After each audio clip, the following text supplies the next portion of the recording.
মার্কিন যুক্তরাষ্ট্রের প্রেসিডেন্ট নির্বাচিত হওয়ার পর ডোনাল্ড ট্রাম্প শপথ নেওয়ার আগেই একটি মন্তব্য করছেন, যে মন্তব্যটি সারা বিশ্বের সংবাদ মাধ্যমে নতুন করে তার সম্পর্কে আলোচনা সমালোচনা ঝড় উঠেছে।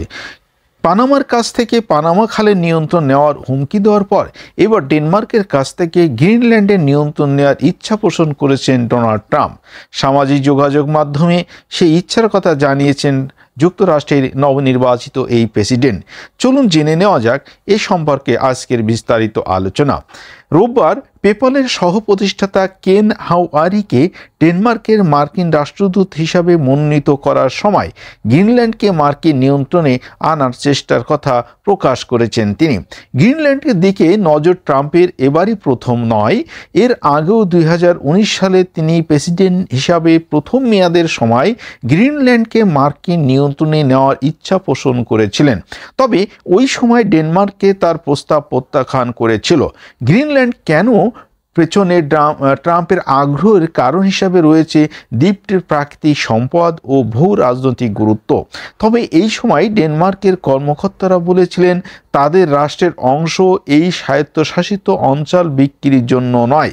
গ্রিনল্যান্ড উত্তর আমেরিকা মহাদেশের স্বশাসিত দ্বীপ, তবে এটি বিবেচিত হয় ইউরোপের ডেনমার্কের অংশ হিসাবে। কিন্তু কেন এই দ্বীপের উপর আধিপত্য বিস্তার করতে চাইছে আমেরিকা? ট্রাম্পের দাবি গ্রিনল্যান্ডের উপর নিয়ন্ত্রণ অত্যাবশ্যক। নিজের ট্রুথ সোশ্যাল ট্রাম্পে লিখেছেন, সারা বিশ্বের নিরাপত্তা এবং স্বাধীনতার স্বার্থে আমেরিকা মনে করে যে গ্রিনল্যান্ডের মালিকানা নিয়ন্ত্রণ এই মুহূর্তে অত্যাবশ্যক। ডেনমার্কের প্রধানমন্ত্রী মেত্তে ফ্রেডেরিকসেন বলেন, গ্রিনল্যান্ড বিক্রি হবে না, গ্রিনল্যান্ড ডেনমার্কের নয়, গ্রিনল্যান্ডেরই। আমি আশা করি ট্রাম্প সত্যি এটা কেনার কথা বলেননি। ফ্রেডেরিকসেনের মন্তব্যের পাল্টা হিসেবে তখন ট্রাম্প ডেনমার্কে তার রাষ্ট্রীয় সফর বাতিল করেছিলেন।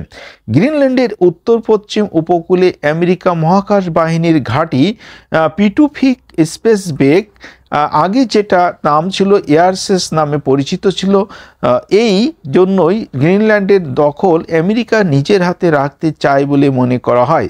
সুমেরুর কাছে অবস্থিত দ্বীপটির কৌশলগত অবস্থানের কারণে রাশিয়া সহ অনেক দেশেই দেশটির নিয়ন্ত্রণ পাওয়ার চেষ্টা করছে অনেক দিন ধরেই।